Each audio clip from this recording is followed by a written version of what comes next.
ஒன்று ராஜாக்கள் 22ஆம் அதிகாரம். சீரியருக்கும் இஸ்ரவேலருக்கும் 3 வருஷம் யுத்தம் இல்லாமல் இருந்தது. 3ஆம் வருஷத்திலே யூதாவின் ராஜாவாகிய யோசபாத் இஸ்ரவேலின் ராஜாவின் இடத்துக்கு போயிருக்கும் போது, இஸ்ரவேலின் ராஜா தன் ஊழியக்காரரை நோக்கி, கீலேயாத்தில் உள்ள ராமோத் நம்முடையதென்று அறியீர்களா? நாம் அதை சீரியா ராஜாவின் கையில் இருந்து பிடித்து கொள்ளாமல் சும்மா இருப்பானேன் என்று சொல்லி யோசபாத்தை நோக்கி, கீலேயாத்தில் உள்ள ராமோத்தின் மேல் யுத்தம் பண்ண என்னோட கூட வருகிறீரா என்று கேட்டான். யோசபாத் இஸ்ரவேலின் ராஜாவை நோக்கி, நான் தான் நீர், என்னுடைய ஜனங்கள் உம்முடைய ஜனங்கள், என்னுடைய குதிரைகள் உம்முடைய குதிரைகள் என்றான். பின்னும் யோசபாத் இஸ்ரவேலின் ராஜாவை பார்த்து, கர்த்தருடைய வார்த்தையை இன்றைக்கு விசாரித்து அறியும் என்றான். அப்பொழுது இஸ்ரவேலின் ராஜா ஏறக்குறைய 400 தீர்க்கதரிசிகளை கூடி வர செய்து, நான் கீலேயாத்தில் உள்ள ராமோத்தின் மேல் யுத்தம் பண்ண போகலாமா போகலாகாதா என்று அவர்களை கேட்டதற்கு அவர்கள், போம், ஆண்டவர் ராஜாவின் கையில் ஒப்பு கொடுப்பார் என்றார்கள். பின்பு யோசபாத், நாம் விசாரித்து அறிகிறதற்கு இவர்களை அல்லாமல் கர்த்தருடைய தீர்க்கதரிசி வேற யாராகிலும் இங்கே இல்லையா என்று கேட்டான். அப்பொழுது இஸ்ரவேலின் ராஜா யோசபாத்தை நோக்கி, கர்த்தரிடத்தில் விசாரித்து அறிகிறதற்கு இம்லாவின் குமாரனாகிய மிகாயா என்னும் இன்னும் ஒருவன் இருக்கிறான். ஆனாலும் நான் அவனை பகைக்கிறேன். அவன் என்னை குறித்து நன்மையாக அல்ல தீமையாகவே தீர்க்க தரிசனம் சொல்லுகிறவன் என்றான். அதற்கு யோசபாத், ராஜாவே, அப்படி சொல்ல வேண்டாம் என்றான். அப்பொழுது இஸ்ரவேலின் ராஜா பிரதானிகளில் ஒருவனை கூப்பிட்டு, இம்லாவின் குமாரனாகிய மிகாயாவை சீக்கிரமாய் அழைத்து வா என்றான். இஸ்ரவேலின் ராஜாவும் யூதாவின் ராஜாவாகிய யோசபாத்தும் சமாரியாவின் ஒலிமுக வாசலுக்கு முன்னிருக்கும் விசாலத்திலே ராஜ வஸ்திரம் தரித்து கொண்டவர்களாய் அவரவர் தம் தம் சிங்காசனத்தில் உட்கார்ந்திருந்தார்கள். சகல தீர்க்கதரிசிகளும் அவர்களுக்கு முன்பாக தீர்க்க தரிசனம் சொன்னார்கள். கேனானாவின் குமாரனாகிய சிதேக்கியா தனக்கு இருப்பு கொம்புகளை உண்டாக்கி, இவைகளால் நீர் சீரியரை முட்டி நிர்மூலமாக்கி போடுவீர் என்று கர்த்தர் சொல்லுகிறார் என்றான். சகல தீர்க்கதரிசிகளும் அதற்கு இசைவாக தீர்க்க தரிசனம் சொல்லி, கீலேயாத்தில் உள்ள ராமோத்துக்கு போம், உமக்கு வாய்க்கும், கர்த்தர் அதை ராஜாவின் கையில் ஒப்பு கொடுப்பார் என்றார்கள். மிகாயாவை அழைக்க போன ஆள் அவனுடன் பேசி, இதோ தீர்க்கதரிசிகளுடைய வார்த்தைகள் ஏக வாக்காய் ராஜாவுக்கு நன்மையாய் இருக்கிறது. உம்முடைய வார்த்தையும் அவர்களில் ஒருவர் வார்த்தையைப் போல இருக்கும்படி நன்மையாக சொல்லும் என்றான். அதற்கு மிகாயா, கர்த்தர் என்னிடத்தில் சொல்வதையே சொல்லுவேன் என்று கர்த்தருடைய ஜீவனை கொண்டு சொல்லுகிறேன் என்றான். அவன் ராஜாவின் இடத்தில் வந்தபோது ராஜா அவனை பார்த்து, மிகாயாவே, நாங்கள் கீலேயாத்தில் உள்ள ராமோத்தின் மேல் யுத்தம் பண்ண போகலாமா போகலாகாதா என்று கேட்டான். அதற்கு அவன், போம், உமக்கு வாய்க்கும், கர்த்தர் அதை ராஜாவின் கையில் ஒப்பு கொடுப்பார் என்றான். ராஜா அவனை பார்த்து, நீ கர்த்தருடைய நாமத்திலே உண்மையை அல்லாமல் வேறொன்றையும் என்னிடத்தில் சொல்லாதபடிக்கு நான் எத்தனை தரம் உன்னை ஆணையிடுவிக்க வேண்டும் என்று சொன்னான். அப்பொழுது அவன், இஸ்ரவேலர் எல்லாரும் மேய்ப்பு நில்லாத ஆடுகளைப் போல மலைகளிலே சிதறப்பட்டதை கண்டேன். அப்பொழுது கர்த்தர், இவர்களுக்கு எஜமான் இல்லை, அவரவர் தம் தம் வீட்டுக்கு சமாதானத்தோடு திரும்ப கடவர்கள் என்றார் என்று சொன்னான். அப்பொழுது இஸ்ரவேலின் ராஜா யோசபாத்தை நோக்கி, இவன் என்னை குறித்து நன்மையாக அல்ல தீமையாகவே தீர்க்க தரிசனம் சொல்லுகிறவன் என்று நான் உம்மோடே சொல்லவில்லையா என்றான். அப்பொழுது அவன் சொன்னது, கர்த்தருடைய வார்த்தையை கேளும். கர்த்தர் தம்முடைய சிங்காசனத்தின் மேல் வீற்றிருக்கிறதையும் பரமசேனை எல்லாம் அவரிடம் அவர் வலது பக்கத்திலும் அவர் இடது பக்கத்திலும் நிற்கிறதையும் கண்டேன். அப்பொழுது கர்த்தர், ஆகாப் போய் கீலேயாத்தில் உள்ள ராமோத்தில் விழும்படிக்கு அவனுக்கு போதனை செய்கிறவன் யார் என்று கேட்டதற்கு ஒருவன் இப்படியும் ஒருவன் அப்படியும் சொன்னார்கள். அப்பொழுது ஒரு ஆவி புறப்பட்டு வந்து கர்த்தருக்கு முன்பாக நின்று, நான் அவனுக்கு போதனை செய்வேன் என்றது. எதினால் என்று கர்த்தர் அதை கேட்டார். அப்பொழுது அது, நான் போய் அவனுடைய தீர்க்கதரிசிகள் எல்லாரின் வாயிலும் பொய்யின் ஆவியாய் இருப்பேன் என்றது. அதற்கு அவர், நீ அவனுக்கு போதனை செய்து அப்படி நடக்க பண்ணுவாய், போய் அப்படி செய் என்றார்.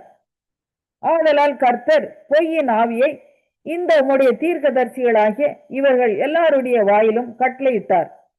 கர்த்தர் உம்மை குறித்து தீமையாக சொன்னார் என்றான். அப்பொழுது கேனானாவின் குமாரனாகிய சிதேக்கியா கிட்ட வந்து மிகாயாவை கன்னத்தில் அடித்து, கர்த்தருடைய ஆவி எந்த வழியாய் என்னை விட்டு உன்னோட பேசும்படி வந்தது என்றான். அதற்கு மிகாயா, நீ ஒளித்துக்கொள்ள உள்ளறையிலே பதுங்கும், அந்நாளிலே அதை காண்பாய் என்றான். அப்பொழுது இஸ்ரவேலின் ராஜா மிகாயாவை பிடித்து அவனை பட்டணத்து தலைவனாகிய ஆமோனிடத்திற்கும் ராஜாவின் குமாரனாகிய யோவாசின் இடத்திற்கும் திரும்ப கொண்டு போய் இவனை சிறைச்சாலையிலே வைத்து, நான் சமாதானத்தோடு வருமளவும் இவனுக்கு இடுக்கத்தின் அப்பத்தையும் இடுக்கத்தின் தண்ணீரையும் சாப்பிட கொடுங்கள் என்று ராஜா சொன்னார் என்று சொல்லுங்கள் என்றான். அப்பொழுது மிகாயா, நீர் சமாதானத்தோடு திரும்பி வருகிறது உண்டானால் கர்த்தர் என்னை கொண்டு பேசினதில்லை என்று சொல்லி, ஜனங்களே, நீங்கள் எல்லாரும் இதை கேளுங்கள் என்றான். பின்பு இஸ்ரவேலின் ராஜாவும் யூதாவின் ராஜாவாகிய யோசபாத்தும் கீலேயாத்தில் உள்ள ராமோத்துக்கு போனார்கள். இஸ்ரவேலின் ராஜா யோசபாத்தை நோக்கி, நான் வேஷம் மாறி யுத்தத்தில் பிரவேசிப்பேன், நீரோ ராஜவஸ்திரம் தரித்திரும் என்று சொல்லி இஸ்ரவேலின் ராஜா வேஷம் மாறி யுத்தத்தில் பிரவேசித்தான். சீரியாவின் ராஜா தனக்கு இருக்கிற ரதங்களின் 32 தலைவரையும் நோக்கி, நீங்கள் சிறியோரோடும் பெரியவரோடும் யுத்தம் பண்ணாமல் இஸ்ரவேலின் ராஜா ஒருவனோட மாத்திரம் யுத்தம் பண்ணுங்கள் என்று கட்டளையிட்டிருந்தான்.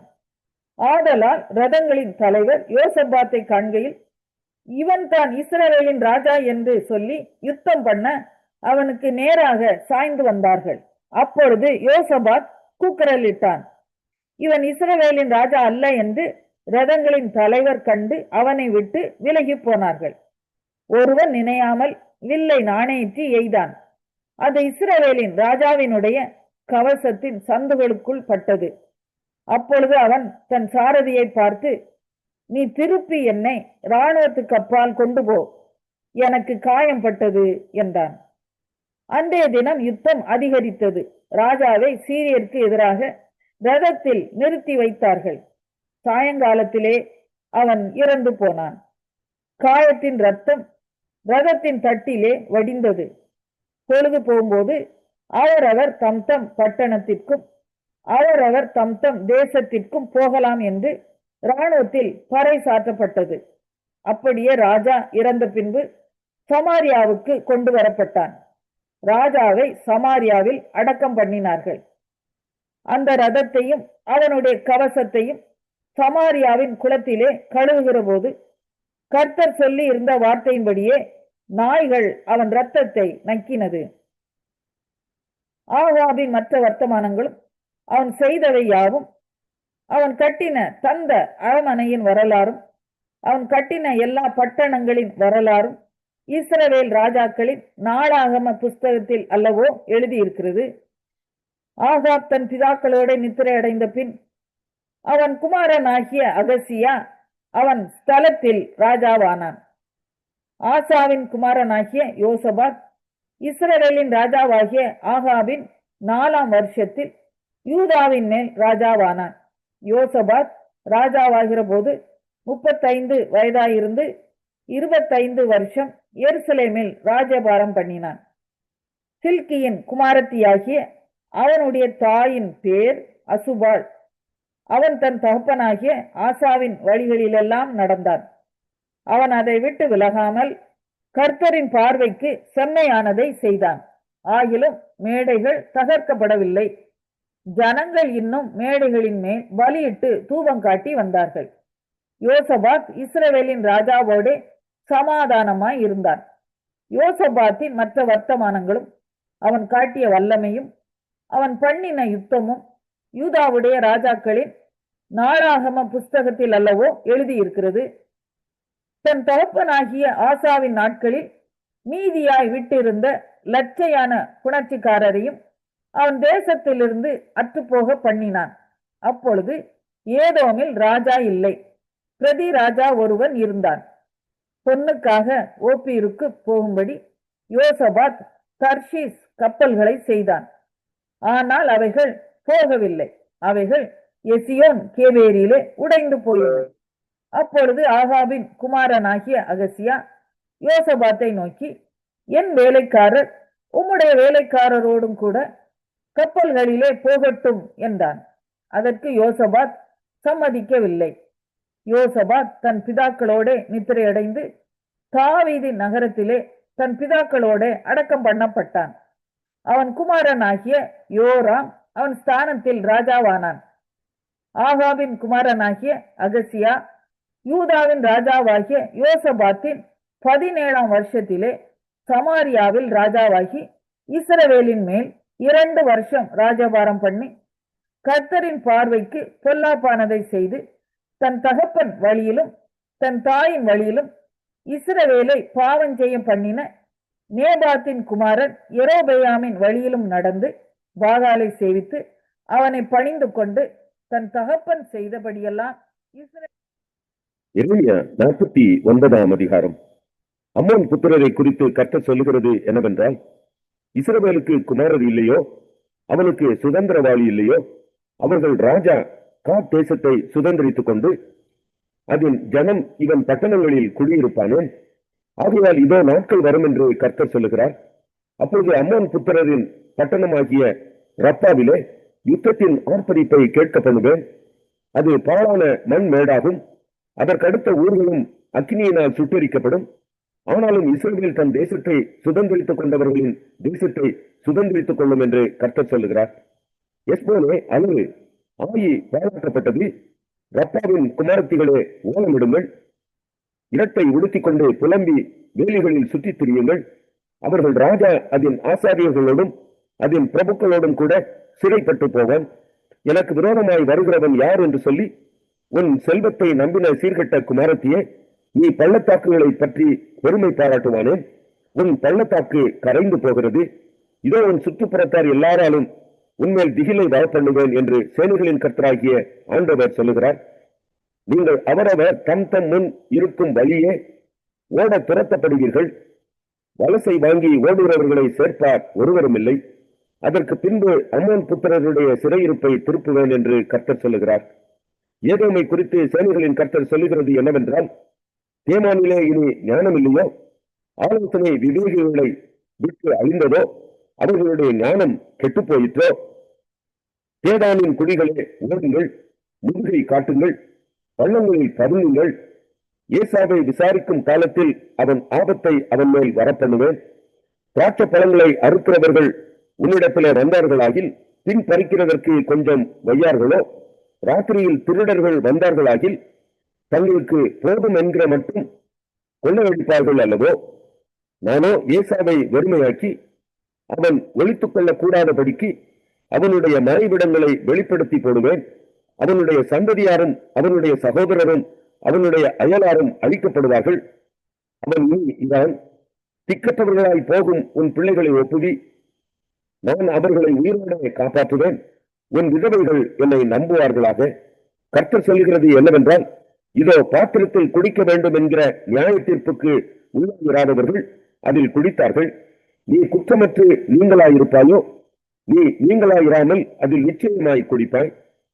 போஸ்ரா பாலும் இன்றியும் அவாந்திரமும் சாபமுமாக இருக்கும் என்றும் அதன் பட்டணங்கள் எல்லாம் நித்திய வனாந்தரங்களாய் இருக்கும் என்றும் என்னை கொண்டு ஆணையிட்டேன் என்று கர்த்தர் சொல்லுகிறார். நீங்கள் கூடிக்கொண்டு அதற்கு விரோதமாக வந்து யுத்தம் பண்ணுகிறதற்கு எழும்புங்கள் என்று சொல்ல, ஜாதிகளிடத்தில் ஸ்தானாதிபதியை அனுப்புகிற செய்தியை கர்த்தரிடத்திலே கேள்விப்பட்டேன். இதோ உன்னை ஜாதிகளுக்குள்ளே சிறியதும் மனுஷருக்குள்ளே அசட்டி பண்ணப்பட்டதுமாக்குகிறேன் என்கிறார். கண்மலை வெடிப்புகளில் வாசம் பண்ணி மேடுகளின் உச்சியை பிடித்திருக்கிறவனே, உன் பயங்கரமும் அகந்தையும் உன்னை மோசம் போக்கிட்டு நீ கழுகை போல் உயரத்தில் உன் கூட்டை கட்டினாலும் அங்கே இருந்து உன்னை விளக்கழுவேன் என்று கர்த்தர் சொல்லுகிறார். அப்படியே ஏதோம் பாழாகும். அதை கடந்து போகிறவன் எவனும் அதன் எல்லா வாதைகளின் நிமித்தமும் பிரமித்து ஈசல் போடுவான். சோதோமும் கொமோராவும் அவர்களின் சுற்றுப்புறங்களும் கவிழ்க்கப்பட்டது போல இதுவும் கவிழ்க்கப்படும் என்று கர்த்தர் சொல்லுகிறார். அங்கே ஒருவரும் குடியிருப்பதில்லை, அதில் ஒரு மனுபுத்திரனும் தங்குவதில்லை. இதோ புரண்டு ஓடுகிற யோர்தான் இடத்திலிருந்து சிங்கம் வருவது போல் பலவானுடைய தாவரத்துக்கு விரோதமாக வருகிறான். அவனை சடிதியிலே அங்கே இருந்து ஓடிவர பண்ணுவேன். நான் அதற்கு விரோதமாய் கட்டளையிட்டு அனுப்ப தெரிந்து கொள்ளப்பட்டவன் யார்? எனக்கு சமானமானவன் யார்? எனக்கு மட்டு கட்டுகிறவன் யார்? எனக்கு முன்பாக நிலை நிற்க போகிற மெய்ப்பன் யார்? ஆகையால் கர்த்தர் ஏதோமுக்கு விரோதமாக யோசித்த ஆலோசனையையும் அவர் தேமானின் குடிகளுக்கு விரோதமாக நினைத்திருக்கிற நினைவுகளையும் கேளுங்கள். மந்தையில் சிறியவர்கள் மெய்யாகவே அவர்களை பிடித்து இழுப்பார்கள். அவர்கள் இருக்கிற தாவரங்களை அவர் மெய்யாகவே பாழாக்குவார். அவர்களுக்கு இடிந்து விடும் சத்தத்தினாலே பூமி அதிரும். கூக்குரலின் சத்தம் சிவந்த சமுத்திரம் மட்டும் கேட்கப்படும். இதோ ஒருவன் கழுகை போல எழும்பி பறந்து வந்து தன் செட்டைகளை போஸ்ராவின் மேல் விரிப்பான். அந்நாளிலே ஏதோமுடைய பராக்கிரமசாலிகளின் இருதயம் பிரசவ வேதனைப்படுகிற ஸ்திரீயின் இருதயம் போல இருக்கும் என்கிறார். தமஸ்குவை குறித்து சொல்லுவது ஆமாத்தும் அற்பாத்தும் கலங்குகிறது. பொல்லாத செய்தியை அவர்கள் கேட்டபடியினால் கரைந்து போகிறார்கள். சமுத்திரத்தோரமாய் சஞ்சலம் உண்டு, அதற்கு அமைதல் இல்லை. தமஸ்கு தளர்ந்து போம், புறங்காட்டி ஓடிப்போம். திகில் அதை பிடித்தது. பிரசவ ஸ்திரியை போல இடுக்கமும் வேதனைகளும் அதை பிடித்தது. சந்தோஷமான என் ஊராகிய அந்த புகழ்ச்சியுள்ள நகரம் தப்ப விடாமல் போயிற்று. ஆதலால் அதன் வாலிபர் அதன் வீதிகளில் விழுந்து யுத்த மனுஷர் எல்லாரும் அந்நாளிலே சங்காரமாவார்கள் என்று சேனைகளின் கர்த்தர் சொல்லுகிறார். தமஸ்குவின் மதில்களில் தீ கொளுத்துவேன், அது பெனாதாத்தின் அரண்மனைகளை பற்றிக்கும் என்கிறார். பாபிலோன் ராஜாவாகிய நேபுகாத்நேசர் முறியடிக்கும் கேதாரையும் காட்சோருடைய ராஜ்யங்களையும் குறித்து கர்த்தர் சொல்லுகிறது என்னவென்றால், எழுப்பி கேதாருக்கு விரோதமாக போய் கீழ்த்திசை புத்திரரை பாழாக்குங்கள். அவர்களுடைய கூடாரங்களையும் அவர்களுடைய மந்தைகளையும் வாங்கி அவர்களுடைய திரைகளையும் அவர்களுடைய எல்லா தட்டுகளையும் அவர்களுடைய ஒற்றர்களையும் தங்களுக்கென்று கொண்டு போய் எத்திசையும் பலம் என்று சொல்லி அவர்கள் மேல் ஆர்ப்பரியுங்கள். காட்சோரின் கொடிகளை ஊழி தூரத்தில் அலையுங்கள், பள்ளத்தில் ஒதுங்கி பதுங்குங்கள் என்று கர்த்தர் சொல்லுகிறார். பாபிலோன் ராஜாவாகிய நேபுகாத்நேசர் உங்களுக்கு விரோதமாக ஆலோசனை செய்து உங்களுக்கு விரோதமாக உபாயங்களை சிந்தித்திருக்கிறான். அஞ்சாமல் நிர்விசாரமாய் குடியிருக்கிற ஜாதிக்கு விரோதமாக எழும்பி பொங்கள் என்று கர்த்தர் சொல்லுகிறார். அதற்கு வாசல்களும் இல்லை, தாழ்பால்களும் இல்லை. அவர்கள் தனிப்பட தங்கி இருக்கிறார்கள். அவர்களுடைய ஒட்டகங்களின் தொல்லையும் அவர்களுடைய ஆண்டுகளில் ஏராளம் சூறையுமாகும். நான் அவர்களை சகல திசைகளுமான கடையான்ற மூலைகளில் இருக்கிறவர்களிடத்திற்கு சிதறடித்துவிட்டு அதனுடைய சகல பக்கங்களிலும் இருந்து அவர்களுக்கு ஆபத்தை வரப்பண்ணுவேன் என்று கர்த்தர் சொல்லுகிறார்.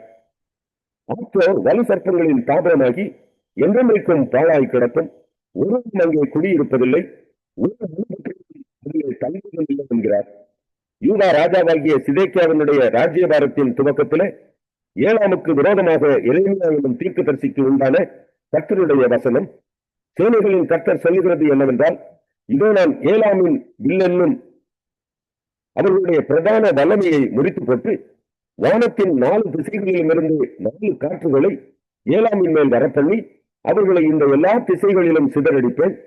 ஏலாம் தேசத்திலிருந்து துரத்துண்டவர்கள் சகல ஜாதிகளிலும் சிதறப்படுவார்கள்.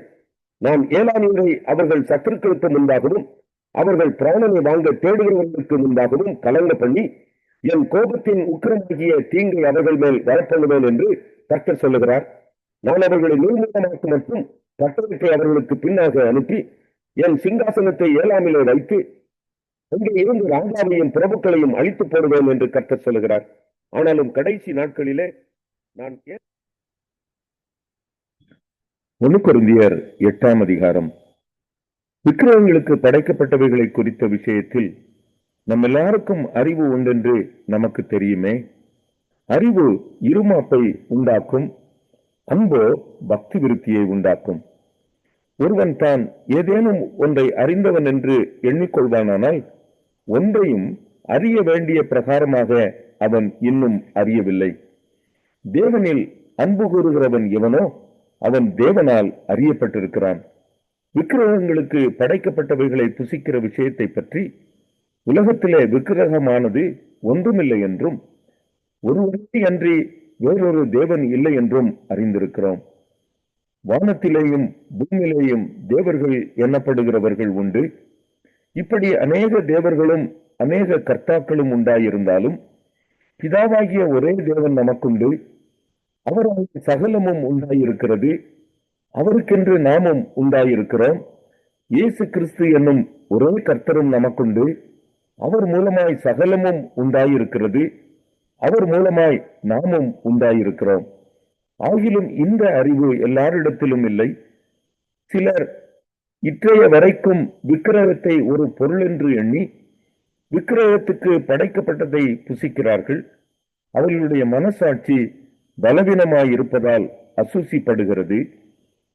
போஜனமானது நம்மை தேவனுக்கு உகந்தவர்கள் ஆக்க மாட்டாது. எண்ணத்தினாலெனில் புசிப்பதினால் நமக்கு ஒரு மேன்மையும் இல்லை, புசியாதிருப்பதினால் நமக்கு ஒரு குறைவும் இல்லை. ஆகிலும் இதை குறித்து உங்களுக்கு உண்டாயிருக்கிற அதிகாரம் எவ்விதத்திலும் பலவீனருக்கு தடுக்கலாகாதபடிக்கு பாருங்கள். எப்படியெனில், அறிவுள்ளவனாகிய உன்னை விக்கிரக கோவிலிலே பந்தி இருக்க ஒருவன் கண்டால், பலவீனனாய் இருக்கிற அவனுடைய மனசாட்சி விக்கிரகங்களுக்கு படைக்கப்பட்டவைகளை புசிப்பதற்கு துணிவு கொள்ளும் அல்லவா? பலவீனம் உள்ள சகோதரன் உன் அறிவு நிமித்தம் கெட்டு போகலாமா?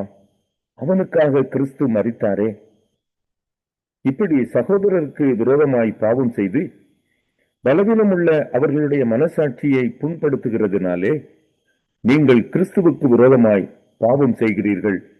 ஆதலால் போஜனம் என் சகோதரனுக்கு இடரல் உண்டாக்கினால் நான் என் சகோதரனுக்கு இடரல் உண்டாக்காதபடிக்கு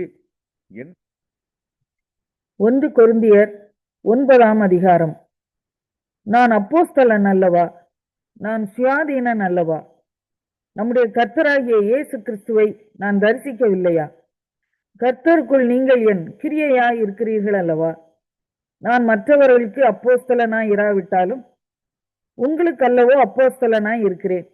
கர்த்தருக்குள் நீங்கள் என் அப்போஸ்தல ஊழியத்திற்கு முத்திரையாய் இருக்கிறீர்களே. என்னை நியாயம் விசாரிக்கிறவர்களுக்கு நான் சொல்லுகிற மாறுத்தரமாவது, புசிக்கவும் குடிக்கவும் எங்களுக்கு அதிகாரம் இல்லையா? மற்ற அப்போஸ்தலரும் கர்த்தருடைய சகோதரரும் கேபாவும் செய்கிறது போல மனைவியாகிய ஒரு சகோதரியை கூட்டிக் கொண்டு திரிய எங்களுக்கும் அதிகாரம் இல்லையா? அல்லது கைத்தொழில் செய்யாதிருக்கிறதற்கு எனக்கும் பர்னபாவுக்கும் மாத்திரம்தானா அதிகாரம் இல்லை? எவன் தன் சொந்த பணத்தை செலவழித்து தண்டிலே சேவகம் பண்ணுவான்? எவன் திராட்சை தோட்டத்தை உண்டாக்கி அதன் கனியில் புசியாதிருப்பான்? எவன் மந்தையை மேய்த்து அதன் பாலை சாப்பிடாதிருப்பான்? இவைகளை மனுஷர் வழக்கத்தின்படி சொல்லுகிறேனோ? நியாய பிரமாணமும் இவைகளை சொல்லுகிறதில்லையா? போரடிக்கிற மாட்டை வாய் கட்டாயாக என்று மோசேயின் பிரமாணத்திலே எழுதியிருக்கிறதே. தேவன் மாடுகளுக்காகவே கவலையாய் இருக்கிறாரோ? நமக்காகத்தான் இதை சொல்லுகிறாரோ? உழுகிறவன் நம்பிக்கையோடே உழவும், போரடிக்கிறவன் தான் நம்புகிறதில் பங்கடைவேன் என்கிற நம்பிக்கையோடே போரடிக்கவும் வேண்டியதே. ஆகையால் அது நமக்காகவே எழுதி இருக்கிறது. நாங்கள் உங்களுக்கு ஞான நன்மைகளை விதைத்திருக்க உங்கள் சரீர நன்மைகளை அறுத்தால் அது பெரிய காரியமா? மற்றவர்கள் உங்களிடத்திலே இந்த அதிகாரத்தை செலுத்தினால் அவர்களிலும் நாங்கள் அதிகமாய் செலுத்தலாம் அல்லவா?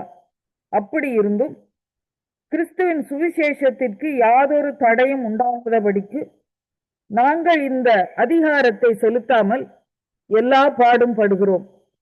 ஆசாரிய ஊழியம் செய்கிறவர்கள் தேவாலயத்துக்குரியவைகளில் புசிக்கிறார்கள் என்றும், பலிபீடத்தை அடுத்து பணிவிடை செய்கிறவர்களுக்கு பலிபீடத்தில் உள்ளவைகளில் பங்கு உண்டென்றும் அறியீர்களா? அந்தபடியே சுவிசேஷத்தை அறிவிக்கிறவர்களுக்கு சுவிசேஷத்தினாலே பிழைப்பு உண்டாக வேண்டும் என்று கர்த்தரும் கட்டளையிட்டு இருக்கிறார். அப்படி இருந்தும் நான் இவைகளில் ஒன்றையும் அனுபவிக்கவில்லை. இப்படி எனக்கு நடக்க வேண்டும் என்று இவைகளை நான் எழுதுகிறதும் இல்லை.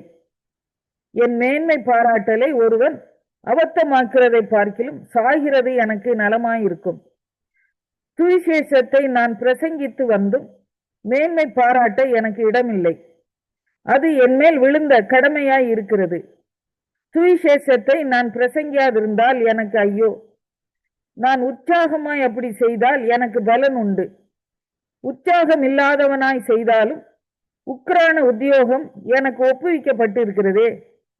ஆதலால் எனக்கு பலன் என்ன? நான் சுவிசேஷத்தை பிரசங்கிக்கையில் அதை பற்றி எனக்கு உண்டாய் இருக்கிற அதிகாரத்தை முற்றிலும் செலுத்தாமல் கிறிஸ்துவின் சுவிசேஷத்தை செலவில்லாமல் ஸ்தாபிப்பதே எனக்கு பலன்.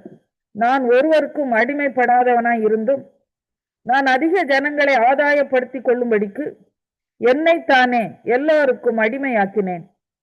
யூதரை ஆதாயப்படுத்திக் கொள்ளும்படிக்கு யூதருக்கு யூதனை போலவும், நியாயப்பிரமாணத்துக்கு கீழ்ப்பட்டவர்களை ஆதாயப்படுத்திக் கொள்ளும்படிக்கு நியாயப்பிரமாணத்துக்கு கீழ்ப்பட்டவனை போலவும் ஆனேன். நியாயப்பிரமாணம் இல்லாதவர்களை ஆதாயப்படுத்திக் கொள்ளும்படிக்கு அவர்களுக்கு நியாயப்பிரமாணம் இல்லாதவனை போலவும் ஆனேன். அப்படி இருந்தும் நான் தேவனுக்கு முன்பாக நியாயப்பிரமாணம் இல்லாதவனாய் இராமல் கிறிஸ்துவின் பிரமாணத்துக்குள்ளானவனாய் இருக்கிறேன். பலவீனரை ஆதாயப்படுத்திக் கொள்ளும்படிக்கு பலவீனருக்கு பலவீனனை போலானேன். எப்படியாகிலும் சிலரை ரட்சிக்கும்படிக்கு நான் எல்லாருக்கும் எல்லாம் ஆனேன். சுவிசேஷத்தில் நான் உடன் பங்காளி ஆகும்படிக்கு அதன் நிமித்தமே இப்படி செய்கிறேன். பந்தய சாலையில் ஓடுகிறவர்கள் எல்லாரும் ஓடுவார்கள், ஆகிலும் ஒருவனே பந்தயத்தை பெறுவான் என்று அறியீர்களா? நீங்கள் பெற்றுக்கொள்ளத்தக்கதாக ஓடுங்கள். பந்தயத்துக்கு போராடுகிற யாவரும் எல்லாவற்றிலேயும் இச்சையடக்கமாய் இருப்பார்கள். அவர்கள் அழிவுள்ள கிரீடத்தை பெறும்படிக்கு அப்படி செய்கிறார்கள். நாமோ அழிவில்லாத கிரீடத்தை பெறும்படிக்கு அப்படி செய்கிறோம். ஆதலால் நான் நிச்சயமில்லாதவனாக ஓடேன், ஆகாயத்தை அடிக்கிறவனாக சிலம்பம் பண்ணேன். மற்றவர்களுக்கு பிரசங்கம் பண்ணுகிற நான் தானே ஆகாதவனாய் போகாதபடிக்கு என் சரீரத்தை ஒடுக்கி